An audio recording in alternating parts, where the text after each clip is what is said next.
نبی کو اللہ تعالیٰ نے اپنے پاس بلایا، جس کو ہم معراج کہتے ہیں،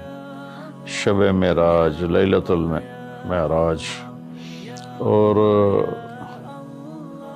اس کے لیے اہتمام بھی کیا جاتا ہے عبادات کا، خیرات کا۔ یہ اللہ تعالیٰ کی بہت بڑی قدرت میں سے ایک چھوٹا سا نمونہ تھا کہ 3 کپڑوں میں اٹھایا اور سارے خلا کے پردوں کو چاک کروا کے 7 آسمان کے دروازے کھلوا کر